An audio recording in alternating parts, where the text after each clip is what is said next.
les associations socioculturelles, oui. Notre législateur doit revoir sur ce point.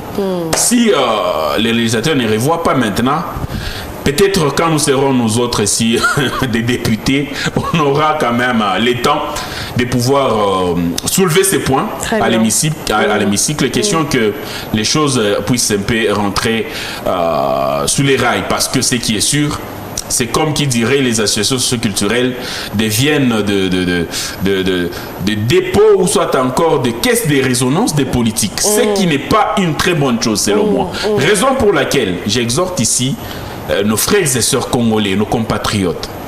C'est bien beau d'être dans une association socioculturelle, tribu, société, que sais-je encore. Mais ne soyons pas figés. Ne restons pas limités. Non, pour traiter tel dossier, il ne faut pas qu'il y ait. Pour traiter tel dossier, pour engager tel à tel endroit, il ne faut pas qu'il y ait. Non. Ça nous diminue et puis ça ne nous avance en rien. Très bien. Alors, est-ce que c'est une situation qui existe depuis l'indépendance ou est-ce que ça s'est creusé et approfondi au cours des années et surtout lors des périodes électorales? Bon, cette situation a existé depuis l'indépendance, mais pas d'une manière aussi accrue comme de nos jours. Ça a existé, mais ça a beaucoup évolué il n'y a pas longtemps. Suite à quoi? Suite aux échéances électorales. Parce que dans l'ancien temps, au Congo, il n'y avait pas des élections comme nous les vivons aujourd'hui. De manière régulière. De manière régulière, après 5 ans, il y a élection.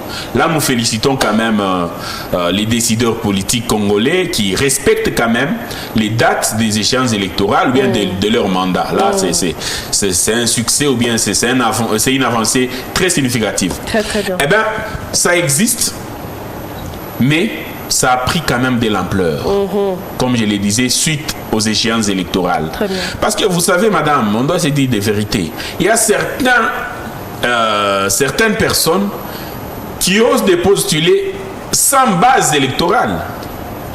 Mais, par exemple, la législature de 2024 vient de débuter jusqu'en 2028. Celui qui veut postuler en 2028 doit débuter sa campagne électorale maintenant en 2024. Absolument. Mais maintenant, là, vous êtes distrait, vous ne préparez rien comme base électorale, mais vous voulez être élu en 2028. Comme la campagne débutera au mois de novembre, 30 jours seulement. Dans 30 jours, vous serez connu dans cette ville de Lubumbashi. Dans cette ville de Lubumbashi, vous serez connu dans 30 jours. Non. Avec des gros poissons, avec des grands hommes qui ont toujours eu à postuler. Et par moment, ils échouent, par moment, ils réussissent. Mais vous voulez faire la campagne dans 30 jours. Eh bien, si quelqu'un se retrouve dans le délai de 30 jours, selon la Commission électorale nationale indépendante, la personne ira se rabattre tout doucement à son association socio-culturelle. Non, bah, tout voter ou Kiakouetou. Okay. Mais par exemple, Olo Akiakwemu, il ne mérite pas. C'est ça, bah par exemple, Olo Akiakwemu, il n'est pas compétent. C'était ça justement ma prochaine question. Pourquoi est-ce qu'à chaque fois on remarque que les autochtones des provinces se lèvent soudain pour aller briguer un poste aux affaires, au lieu de regarder à la méritocratie dans ce pays? À l'époque du Zaïre, nous avons vu des Katangais être gouverneurs en Équateur, être gouverneurs en province orientale.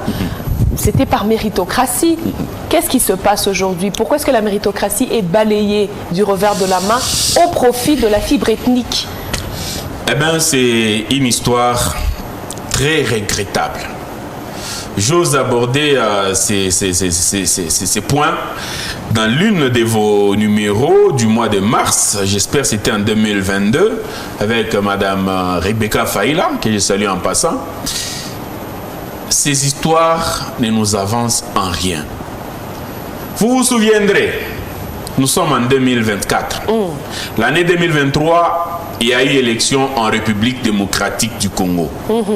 Mais en 2022, ou bien depuis 2018, les élections de 2018 jusqu'en 2023, peut-être au mois d'août, avez-vous entendu que l'association socio-culturelle s'est levée d'un bon matin pour dire non, nous les ressortissants de Shibatokaoukou, nous demandons ça, ou bien nous réclamons ça. Nulle part ailleurs. Nulle part ailleurs, vous êtes professionnel des médias. Nulle part ailleurs. Non plus à votre chaîne. Ces dites déclarations n'ont pas y à passer. Mais les gens veulent profiter de l'occasion, sauter sur l'opportunité. Et ce qui n'est pas une très bonne chose.